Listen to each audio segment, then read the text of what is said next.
You can roughly locate any community in the world, somewhere along a scale running all the way from democracy to despotism. One to the democracy end, another somewhere in the middle, and a third. Let's find out about despotism. This man makes it his job to study these things.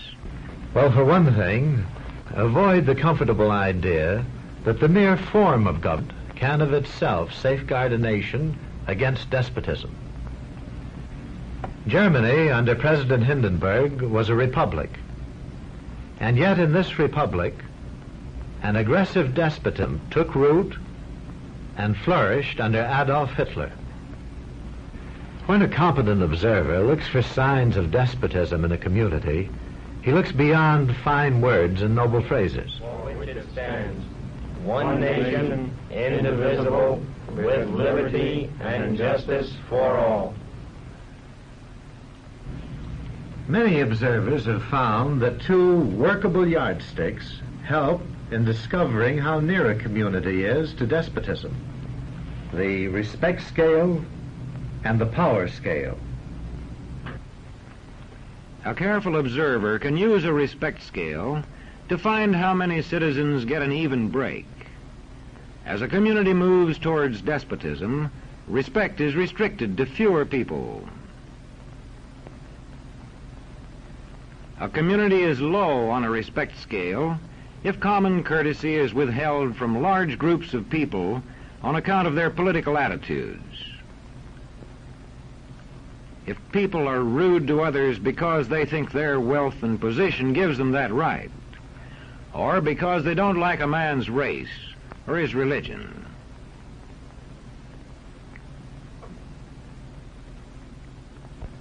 Equal opportunity for all citizens to develop useful skills is one basis for rating a community on a respect scale.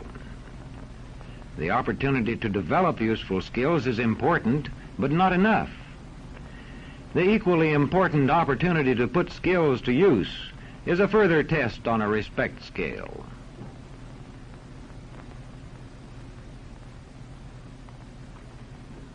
A power scale is another important yardstick of despotism. It gauges the citizens' share in making the community's decisions. Communities which concentrate decision-making in a few hands rate low on a power scale and are moving towards despotism. Like France under the Bourbon kings, one of whom said, "The state, I am the state." Today, democracy can ebb away in communities whose citizens allow power to become concentrated in the hands of bosses. What I say goes, see? I'm the law around here. The test of despotic power is that it can disregard the will of the people. It rules without the consent of the governed. Look beyond the legal formalities of an election in measuring a community on the power scale to see if the ballot is really free. If the citizens can vote only the way they're told, a community approaches despotism. When legislatures become ceremonial assemblies only and have no real control over lawmaking, their community rates low on a power scale.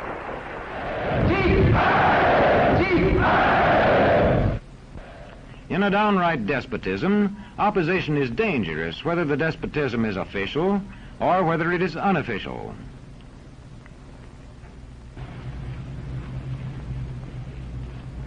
The spread of respect and power in a community is influenced by certain conditions, which many observers measure by means of the economic distribution and information scales.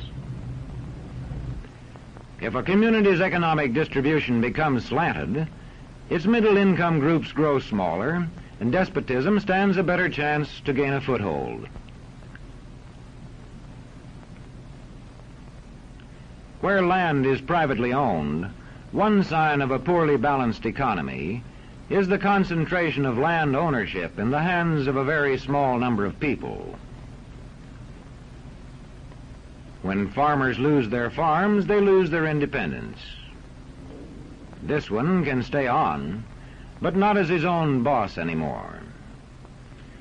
To the extent that this condition exists throughout a nation, the likelihood of despotism is increased. In communities which depend almost entirely on a single industry, such as a factory or mine, maintaining economic balance is a challenging problem.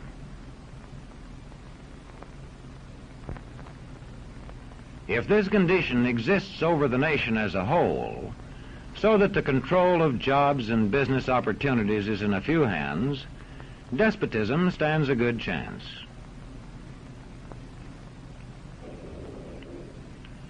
Another sign of a poorly balanced economy is a taxation system that presses heaviest on those least able to pay. A larger part of a small income is spent on necessities such as food. Sales taxes on such necessities hit the small income harder. In the days of the salt tax, feudal despotisms were partly sustained by this and other effects.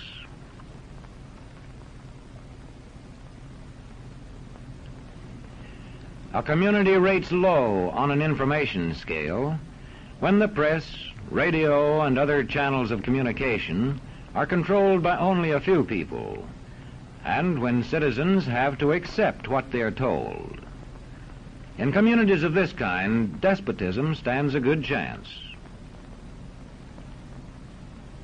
See how a community trains its teachers. Bear this in mind. Young people cannot be trusted to form their own opinions. This business about open-mindedness is nonsense. It's a waste of time trying to teach students to think for themselves.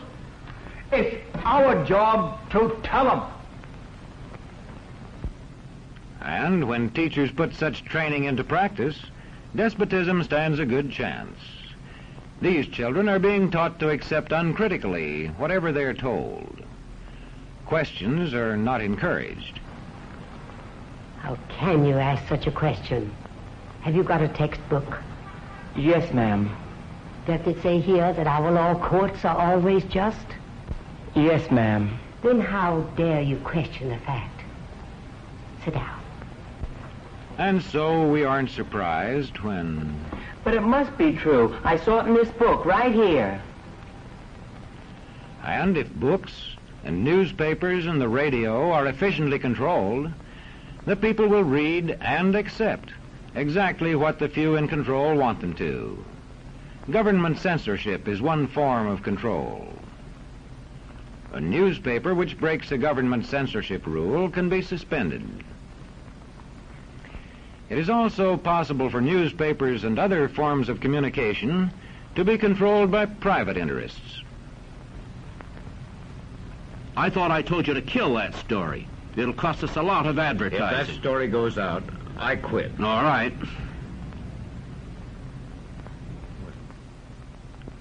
What sort of community do you live in?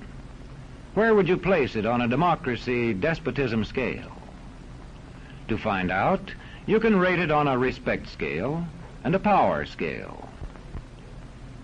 And to find out what way it is likely to go in the future, you can rate it on economic distribution and information scales. The lower your community rates on economic distribution and information scales, the lower it is likely to rate on respect and power scales, and thus to approach despotism.